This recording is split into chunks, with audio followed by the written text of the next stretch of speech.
Okay, and welcome into another duly noted podcast presented by Titan MRI from the Meldon Law Gator Studios. Yes, we are in the Meldon Law Gator Studios here at Steve Spurrier's Gridiron Grill, and glad to be back. I appreciate Zach for doing all the hard work of putting that together when I had to be at home, but happy to be home. I mean, to be here. This is kind of my second home. But certainly... I'm fine now and tested negative finally on Thursday and back at it. Just in time to be healthy to watch the Gators play. It wasn't so good. That part wasn't so good. All right, let us get to... by the way, today's guest, Peter Burns, is going to join us from the SEC Network. Always love having Peter on. On Thursday, Coach Spurrier, boy, can't wait to talk to him about what he went through up in Durham. He's gonna be full of it because he loves it. Dookie beating Clemson, man. And then the following Monday we'll be back to go on the Monday-Thursday route, and Coach Spurrier will be on Monday. I hope he knows that, but he'll find out. And then Thursday we'll have a guest as well to kind of preview the weekend. Let us get to our Process Service of Gainesville starting five. Brought to you, as always, by Process Service of Gainesville, Scott Hart, the good folks there. Let us get to number one. And look, I know it was Thursday of last week, okay? It was a long time ago, but I still need to talk about the Gator game. So Friday, Saturday, Sunday, Monday, Tuesday, it's like 5 days. So, but I'm going to talk about it. And it was obvious. Look, you guys know what happened. You watched the game or you've heard about it since then. Stupid mistakes, guys making dumb mistakes, two guys with the same number on the field, which would never happen. I'm not saying, and look, there's some people that have made some really dumb comments during this.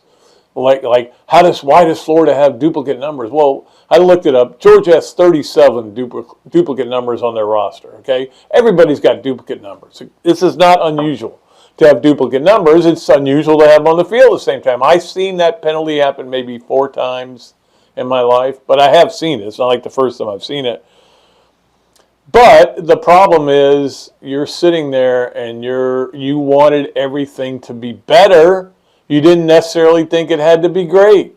I think that's where most Gator fans were. I just want to see it progress. Well, it didn't. You suck on special teams still, and I don't know why. They can't get that solved.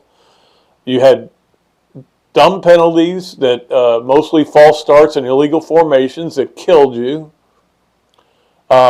I will say this. I think they're better on defense than they've been in a long time, but don't forget they were playing with their backup quarterback, and once they got up 24-3, they went pretty conservative on offense. And, yeah, Florida did play. I had no problem with Florida's defense. First play happens. Those things happen sometimes. Guy got in bad position, R.J. Moten.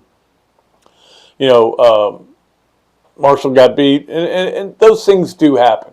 I never, at that point, I kept telling myself, remember the Georgia game a couple of years ago when they scored on the first play and Florida ends up killing them. Just remember that because this game's not over because of one play. That's not where the game was lost. The game was lost, really, at the start of the third quarter when Mertz threw that interception. Again, the ball was here, off to his side, Pearsall, and it looked like Pearsall had barely gotten his head around when the ball came. So I can blame them both. It doesn't matter. I'm not here to play the blame game. They just aren't very good right now, and I thought they'd be better. Obviously, this is not what Gator fans were hoping for or what they were expecting, and now they're all on the ledge. And I understand it. I'm not going to criticize you for being on the ledge. You should be on the ledge. All you wanted was your team to look a little bit better, and they looked exactly the same, if not worse. Certainly worse than they did in the opener last year. But it is what it is, and we'll see where it goes from here. Also remember that it's game one. You still got a lot of games to play. And let's get to number 2 on the Process Service of Gainesville starting five, which reasons to be optimistic if you're a Florida fan.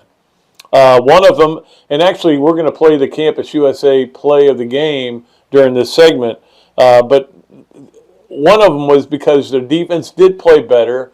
They did react to the ball a lot better. They tackled a little bit better. They seemed to be loaded at wide receiver. That's not an issue. Mertz did look good, although, again, I think they backed off and let him complete some short passes. But certainly our Campus USA play of the game will show now, was one great catch. And when you got a guy that can make plays like this, it gives your offense a chance. I mean, Pearsall was great all game. Jonathan Odom showed that they do have a tight end. You know, they got some other guys, but this catch by Caleb Douglas was different. That was not something we've seen in a long time, going up to get the ball and just taking it off his head. And at that point, I'm thinking they got a chance, and there's 9 minutes to go. They've got a chance to come back and win this game. And then, of course, going for two, which I didn't agree with. And here's the play again as we show it to you. It's just unbelievable catch by him. And, you know, they go for two, which I don't agree with, but they get the two. So as a result, you know, they're down 13. I'm like, and they get the ball back and a chance to score. And, of course, as they did all game, they just didn't do the right things. That was the highlight. And it does appear that Florida does have pretty good receivers. So they've gotten better at receiver and maybe better on defense, not as good on the offensive line. Quarterback is still a crapshoot. That's the bottom line. Because you can say, well, Mertz looked okay. He did. But Anthony Richardson looked unbelievable in the first game and then never did again the rest of the year. So we'll have to see how it all goes. And look, I don't want to get ahead of the game, but the game in 2 weeks is going to be huge. And if they lose that one against Tennessee, this season is not going anywhere.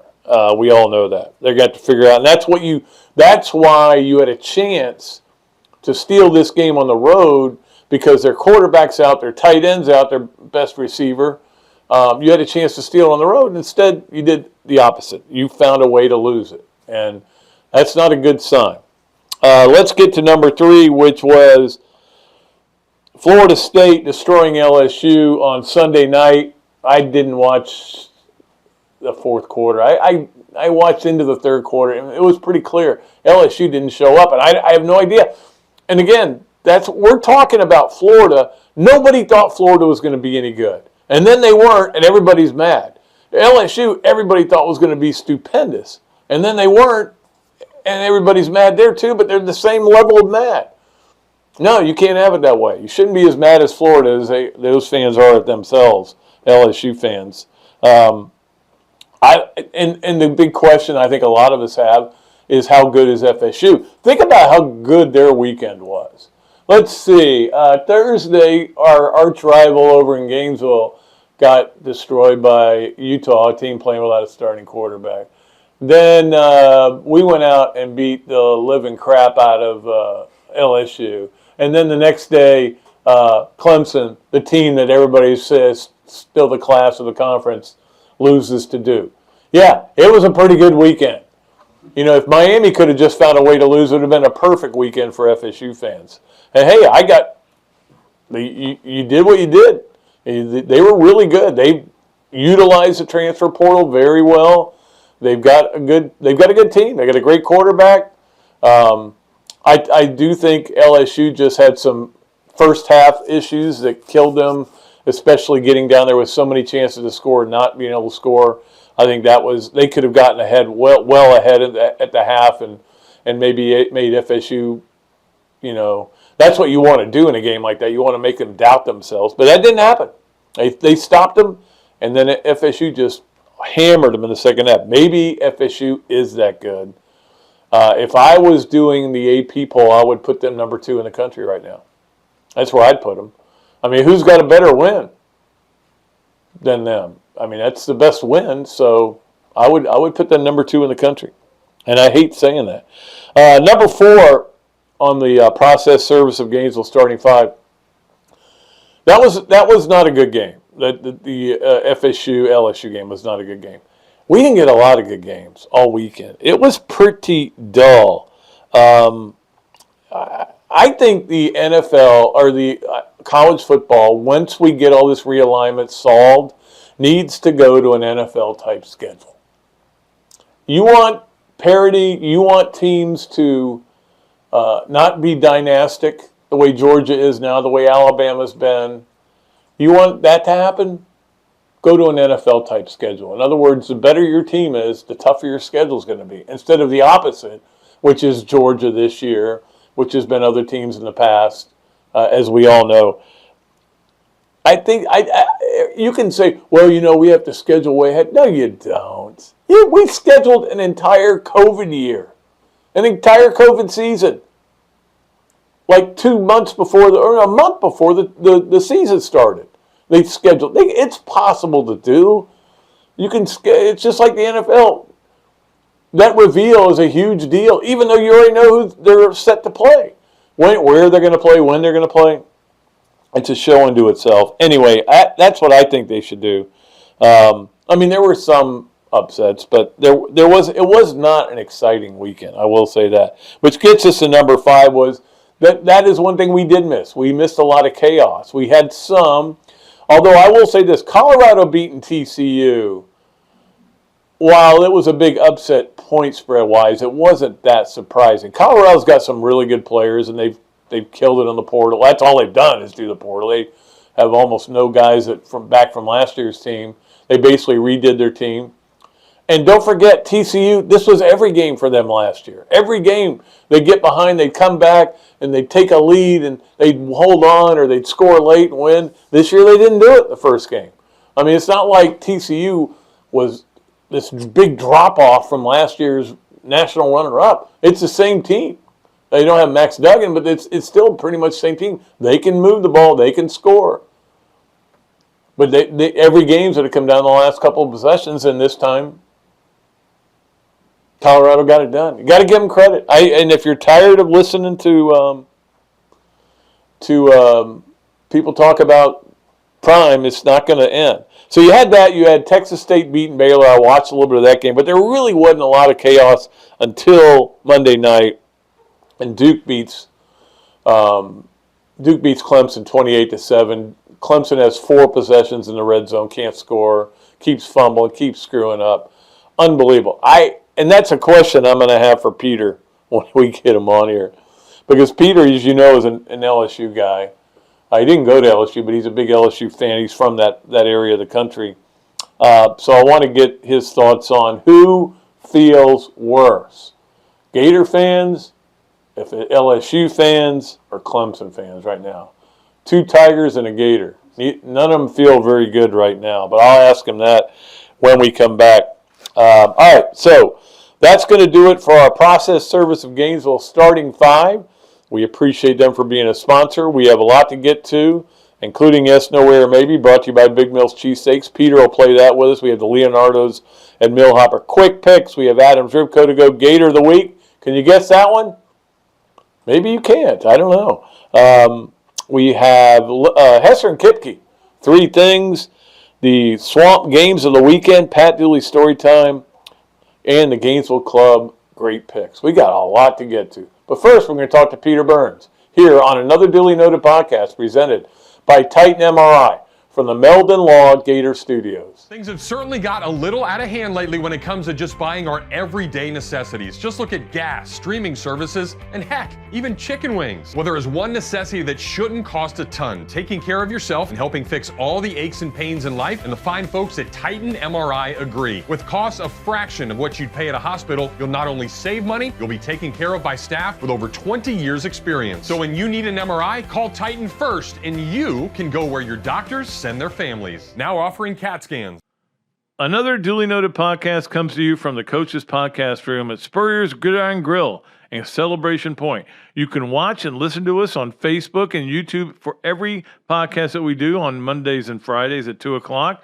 Listen to the podcast whenever on Apple Podcasts, Spotify, Google Podcasts, Overcast, any of the other 39 platforms where you can find this podcast or your favorite podcast. Remember to like, follow, and subscribe. If you have any questions or comments, leave them in the comments section below or call me if you want to do some advertising at 352-317-3444. Process Service of Gainesville offers a rapid turnaround on affidavits of service for Gator lawyers locally and nationwide. Our friend Scott Hart offers immediate responses on status requests and is a member of NAPS and FATS. And he has been a part of the community for almost 2 decades. Need service? Call Process Service of Gainesville at 407-697-9592 or email shartgators, that's G8TR, at yahoo.com. And make sure you ask about the paralegal legal secretary bonus program. Okay, welcome back to another duly noted podcast presented by Titan MRI from the Meldon Law Gator Studios here at Steve Spurrier's Gridiron Grill, and it's a great pleasure to bring in our guest, Peter Burns. You know him well from the SEC Network. I feel like that's all I've done is see you on the SEC Network lately. You're dominating over there.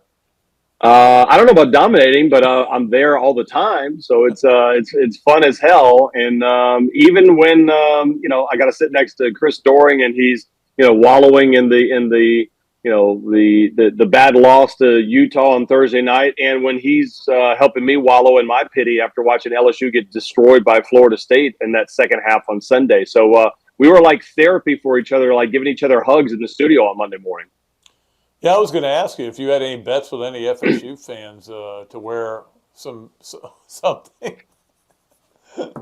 Yeah, it was the amount of text that I got, because me, Pat, like I like to run my mouth a little bit. I'm a proud supporter of SEC sports and especially LSU. So I'm always a firm believer. Like, listen, if you believe in something, put it out there, right? Like, don't just kind of hem and haw. And I was sitting there going, man, I just think LSU is a better team, top to bottom, and I think the coaching is going to put them over the side, or over the hump there. And my goodness, they just got absolutely crushed. And listen, by no means do I love Florida State. I have no affinity for that university whatsoever, which I'm sure won't hurt your Gator fans' emotions right now.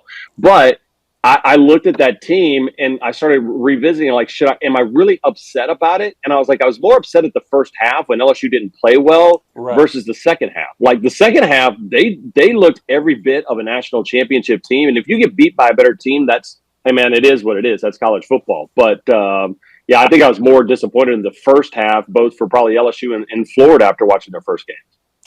Yeah, I think that's where LSU lost the game, was in the first half when they couldn't punch in a couple of scores there. They could have been way up in that game, and then the doubt starts to creep in for Florida State. If you're down that much at halftime, you're down 3 at halftime. It's like 0-0.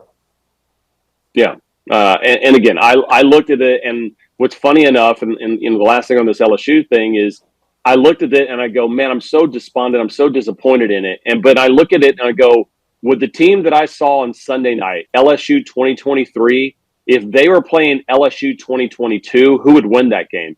And I would absolutely pick LSU 2023, right? I think they were a better team. They showed that they could play. They just ran into a juggernaut. So that's at least me trying to convince myself and drinking a Kool-Aid of like, all right, all is not lost in this first game of the season. I mean, look, they ended up turning into something good last year. We'll see if they can, rally the troops and get it figured out before here in a couple of weeks when they got to face Mississippi State and Arkansas. Yeah, absolutely. Let me ask you this question. What group of fans feels worse right now? Florida fans, LSU fans, or Clemson fans? Yes. I like give me D, all of the above. I let's go through each single one of them, right? Like for Florida fans, there's obviously disappointment, but I thought Utah was going to win that game. I picked Utah at the beginning, even when Cam Rising was ruled out, because I thought the physicality of Utah, it was going to be a tough battle for the Gators. So yeah, on a scale of 1 to 10, you feel like, man, I'm about a 4 right now.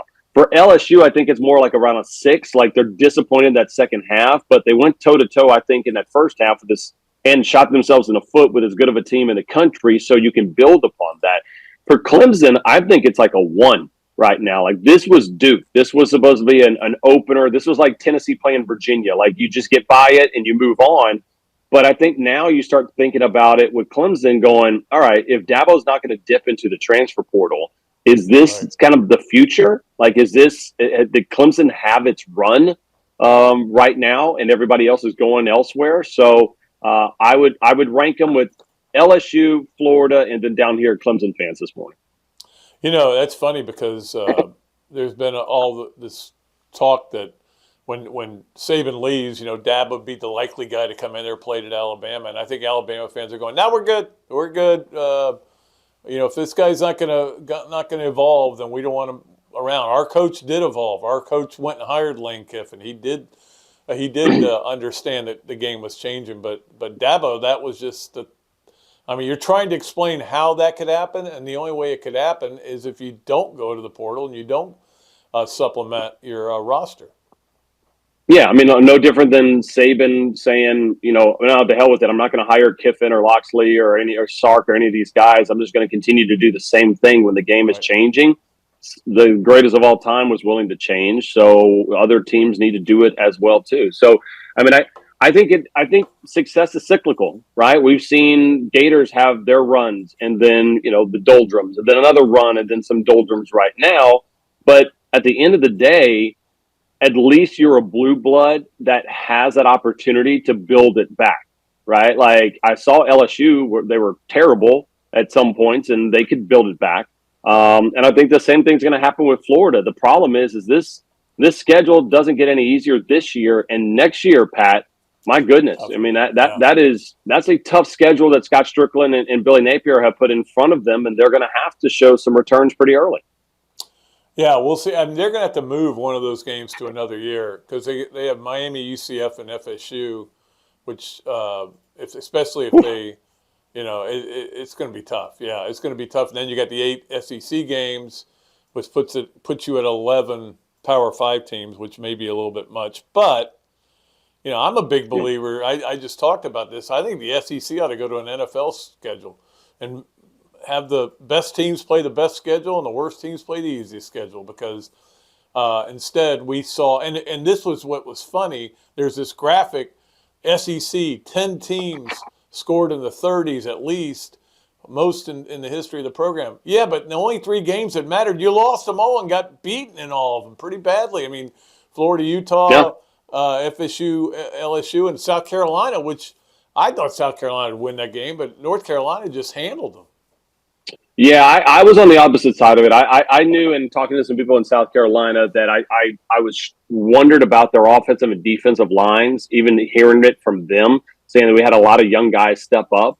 And while I love Spencer Rattler, I just thought Drake May is legitimately maybe the number 1, at least the number 2 pick as far as when it comes to quarterbacks up this next season. And they're good. But you're right. 3 opportunities against ranked opponents. You went 0 for 3, which is rare. And I think that's why this week is so big for the SEC.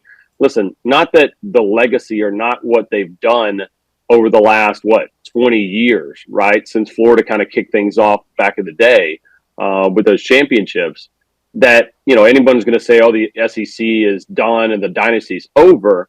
But if all of a sudden, if Tulane beats Ole Miss, and all of a sudden you've got Texas going into Alabama and beating Alabama, then, you look at it and go, wait a minute, this is like Rocky IV and Ivan Drago starts bleeding. You're like, wait a minute, the Russian can be beat? This is crazy. So this is why this upcoming week is monstrous for this conference.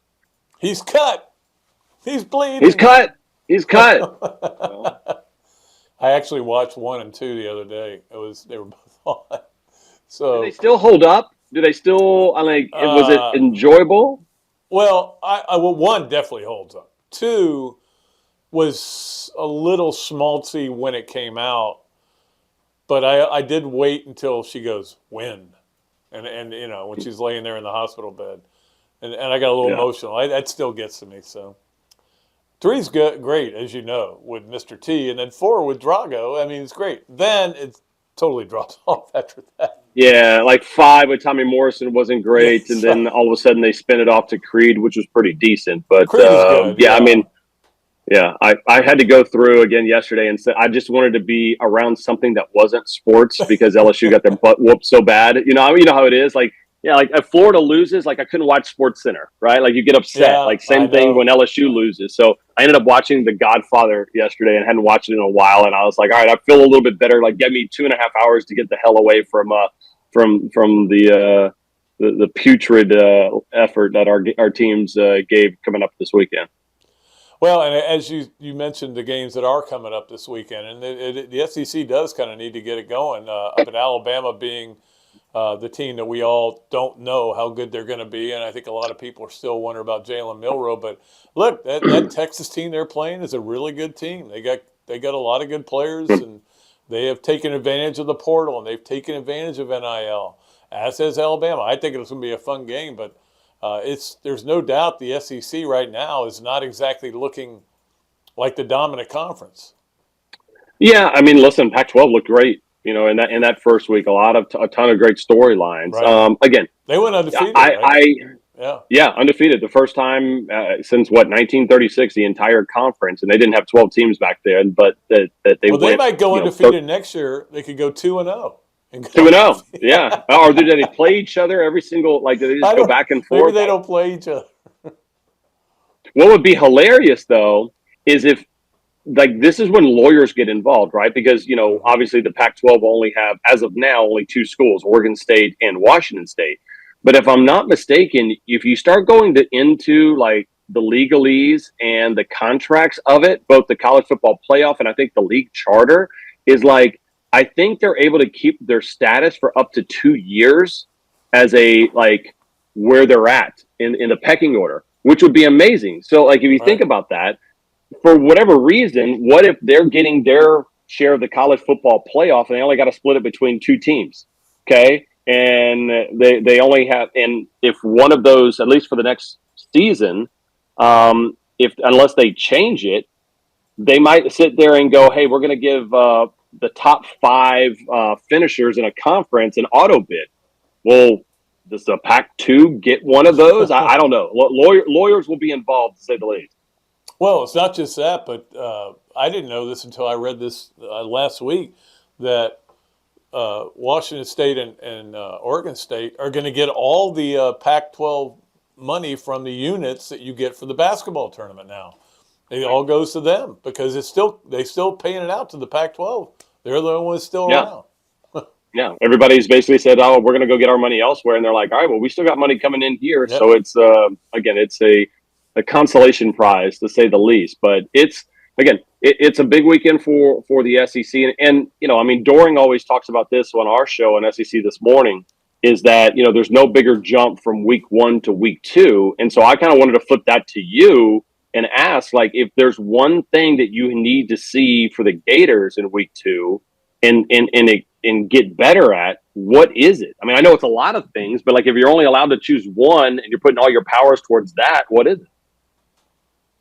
Well, I mean, it's just getting rid of mistakes. Although I will say this, because the mistakes killed them. I mean, they'd get 3rd and 1, they'd have a false start. They got a first down on one play. It turned out they were in a illegal formation. Obviously, putting 2 guys on the field with the same number. You've got 800 assistants. Everybody's got a blue polo, but nobody could make sure you don't have 2 guys on the field with the same number.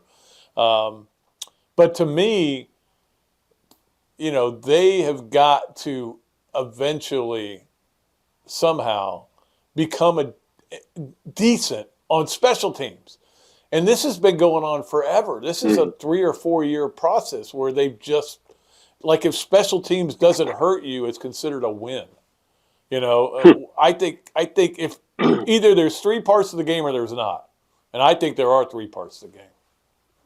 Well, yeah, I mean, and I think more importantly, it's a bigger picture discussion about it's the attention to detail, right? Everybody I've ever talked to around football, they said the special teams aspect of it, it's almost like how you're going to be good at it if you're putting attention into it, right? Like if you're really, really like you're paying attention to it. I mean, for lack of a better term.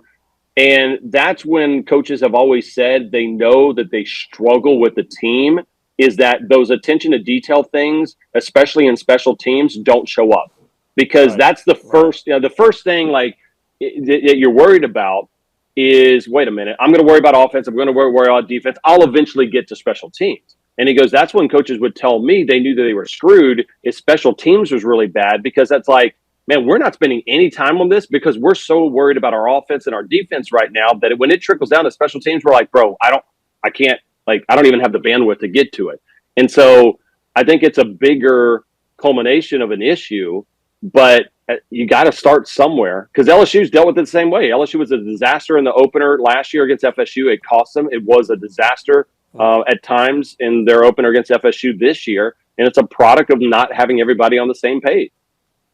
Yeah, and I mean, you wouldn't think after a long summer that everybody wouldn't be on the same page. You would have to think everybody is on the same page because Utah was on the same page. Florida State was on the same page. Like, it happens. And I want to get your thoughts on this too. The transfer portal obviously out there. Are we starting to understand a little bit more where 4 or 5 players that might have gone to Florida 5 years ago or might have gone to LSU 5 years ago decided, hey, you know what? I got an NIL deal with this school, or I'm going to transfer to this school. And so we're starting to see kind of a filtering out where it used to be the SEC could just stockpile as much talent as possible, that now guys are like, no, I want to play. I don't want to be the third string guy. So I'm going to go to Louisiana Tech and play, or I'm going to go to wherever, Utah or Utah State to play. And that's hurting the SEC. I mean, you think that could play a role in any of it? I think it could be, and here's the other thing, though. I'm a big believer that if we can ever get NIL straightened out, NIL's fine. It's not an evil, but it is what it is. But if we can get transparency, so we know, like if a coach, fans, I always love this when fans say, "Hey, why didn't we get this guy, man? I thought we were going to get this guy. Why wouldn't he want to come to Florida?" Well, how much did Florida offer him? We don't know. We have no idea. How much did the other school offer him? A lot more. Also, the same fan will say, hey, why didn't we get him? Well, if you would have donated a little bit of money, it might have helped us. Oh, I'm not paying for players. I'm not going to do that. So you can't have it both ways. You know, it is what it is. And I would just like to see some transparency where we would know, okay, here's why this guy went there.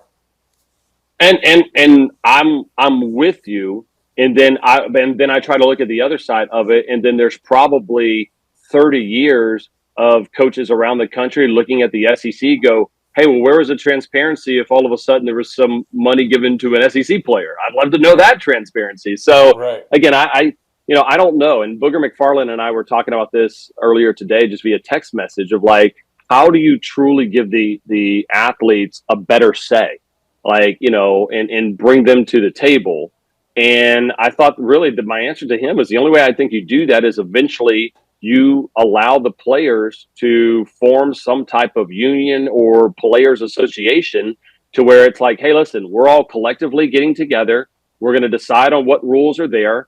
The college football playoff puts all the schools that play football together, and they are a side, kind of like how NFL owners and NFL players have their own association.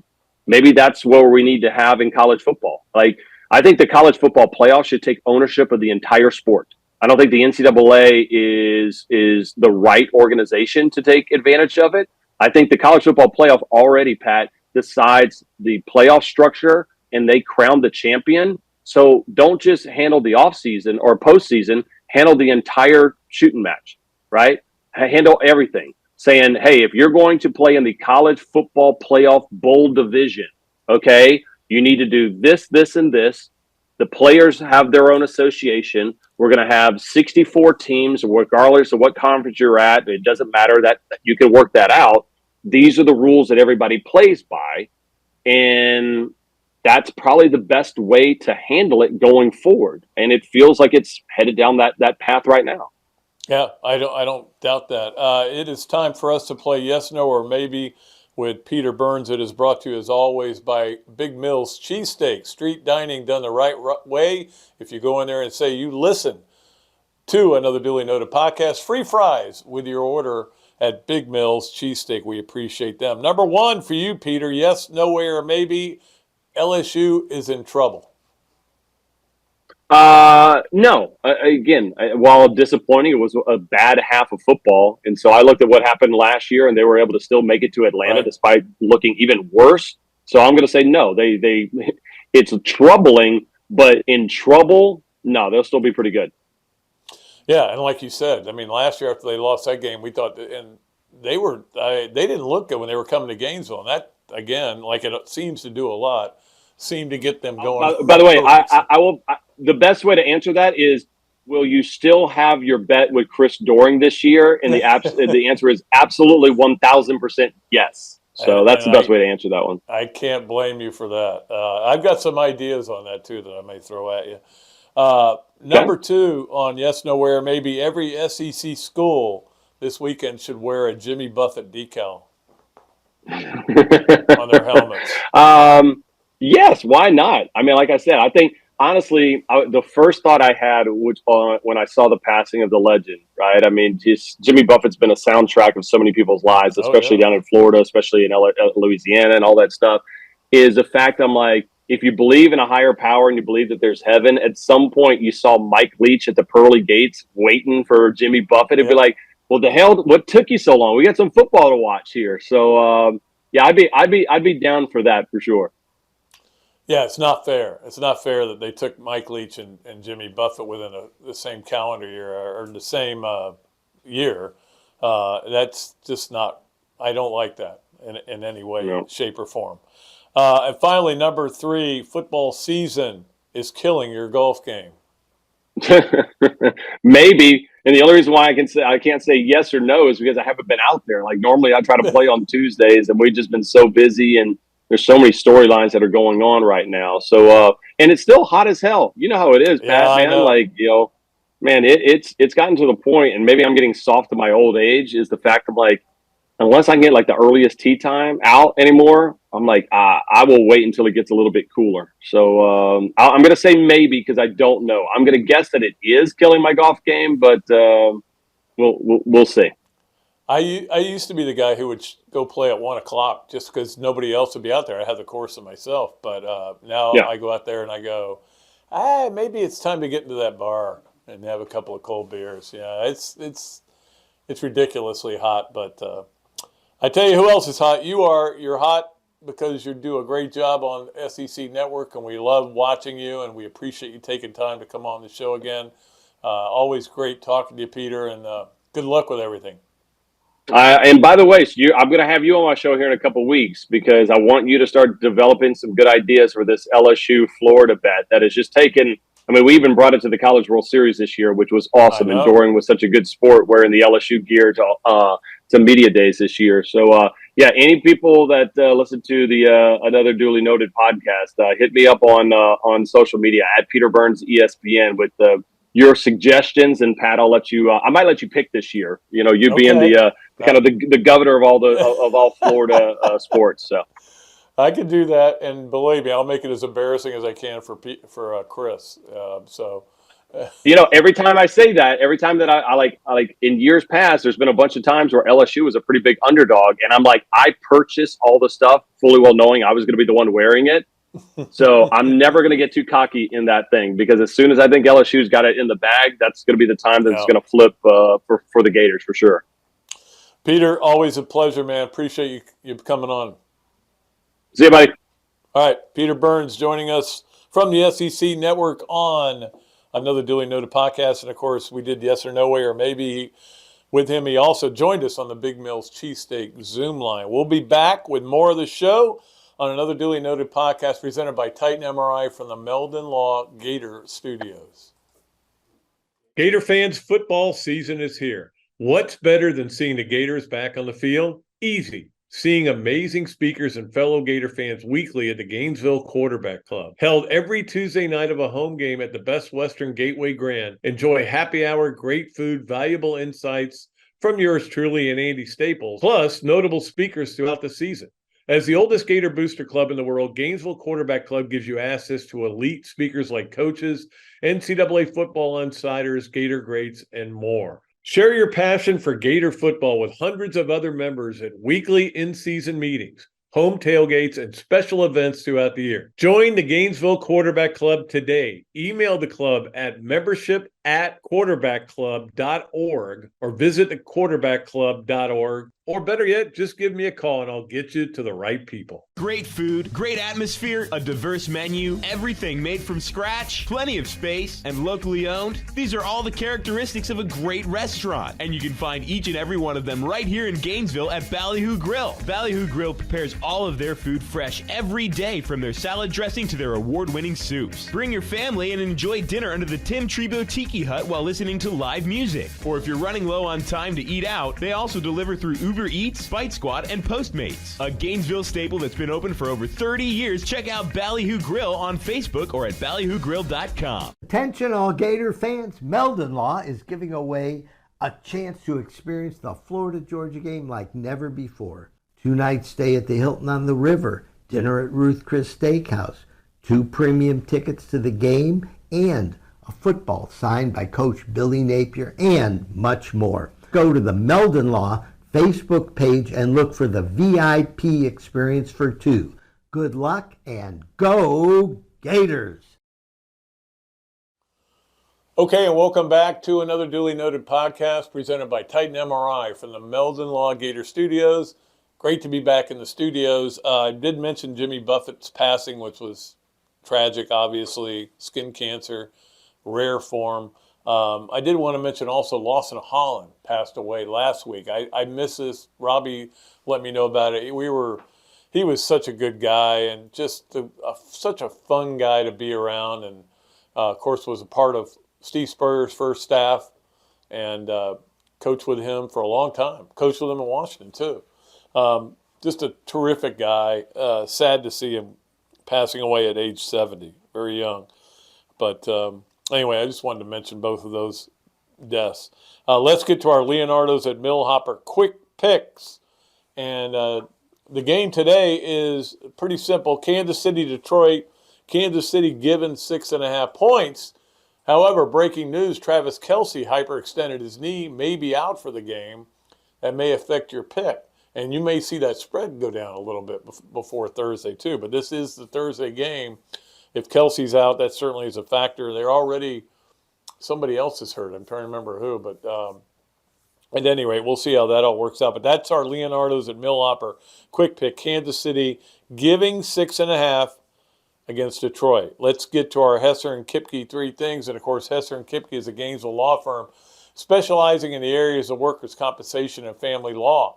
Ken and Jennifer take great pride in their one-to-one focus on each and every client they represent.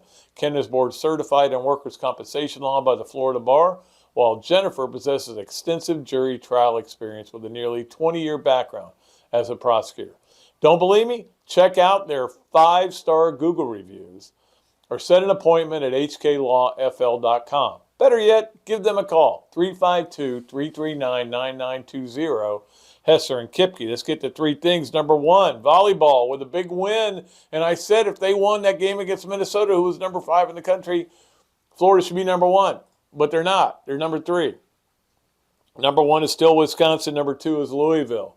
But Florida has wins now over teams that are currently ranked 5, 10, and 12. That's pretty impressive. They were ranked, I think, 8, 2, and 5 when they beat them.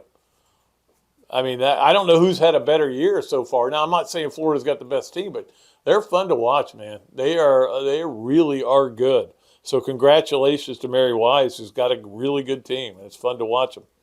Number 2 on Hesser and Kipke's 3 things, Mr. Two Bits. I knew it would be golf oriented. I thought it would be JC, but he may have done it already. I don't know.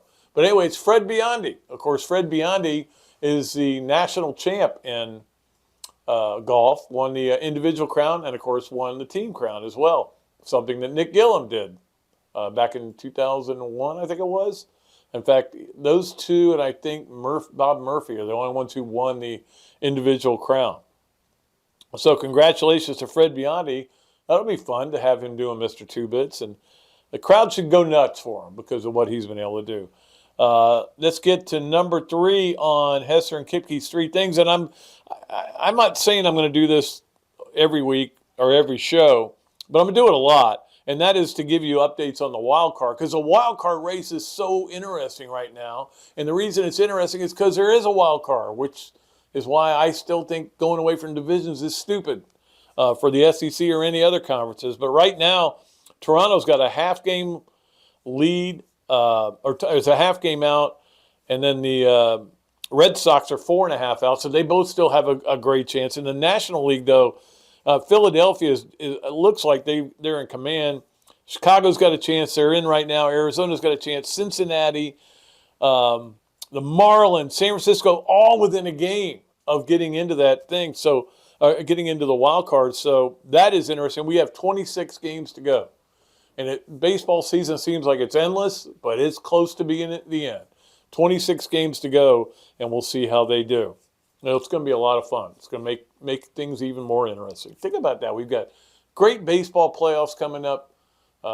Football, which we love. The NFL starts this week. And the Ryder Cup's coming up. Man, it's just too much. Too much. I don't have enough TVs. That is our Hesser and Kipke 3 things. Let's get to our Adams Ribco to Go Gator of the Week. You might think it was a volleyball player. It's not.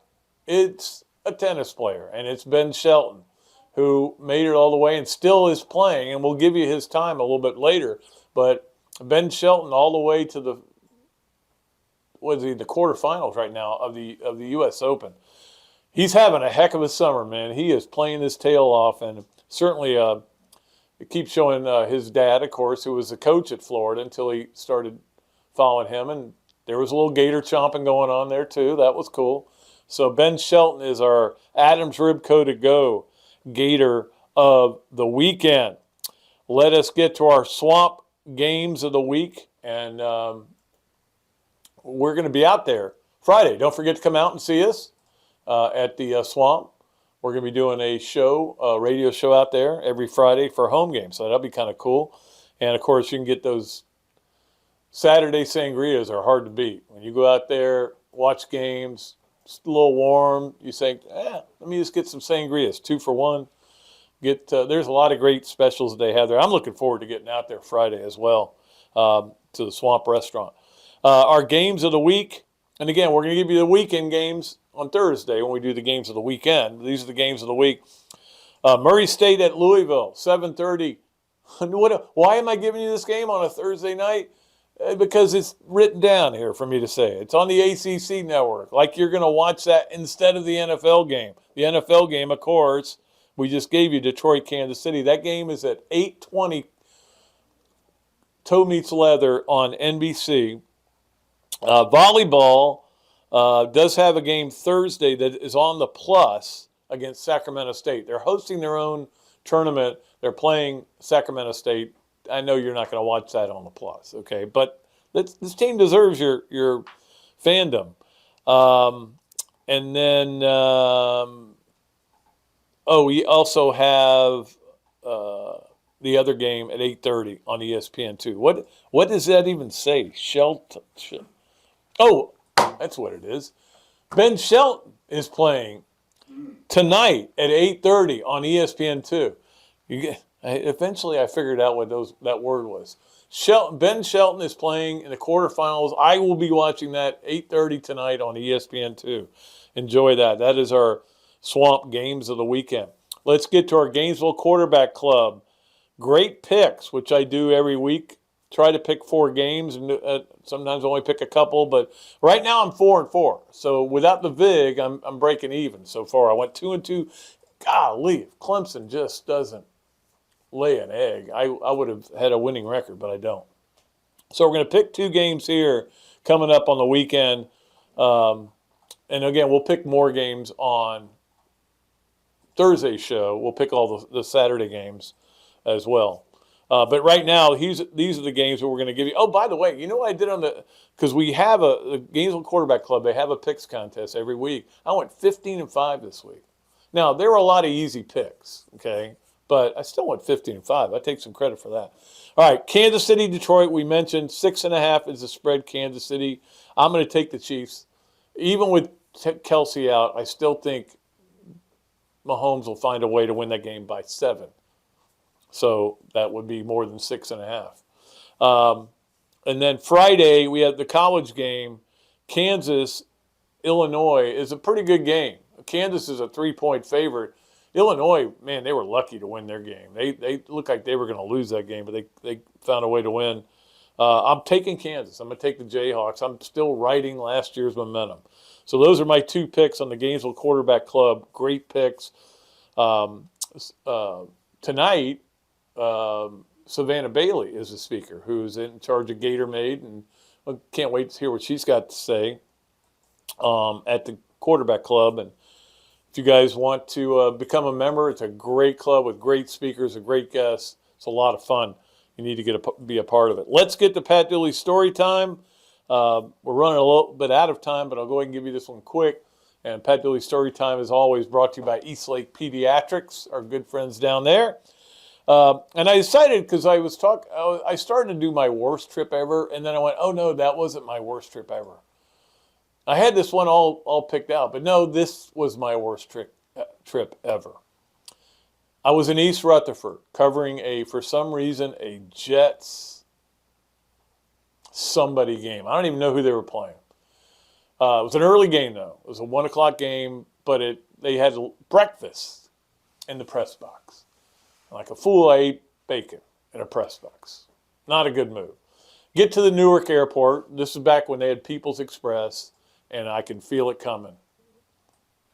I got food poisoning. And did not go well in the hotel or in the airport. I'll just leave it at that. Luckily, get on the plane. I go to the back row is open. I can just lay there, get up and go to the bathroom every 20 minutes or whatever I have to do.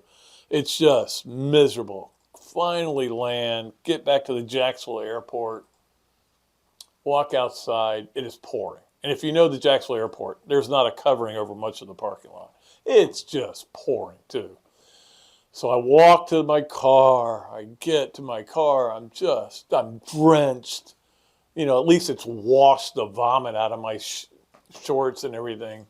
Get to my car, start it up. It doesn't start. And at that point, I just started laughing.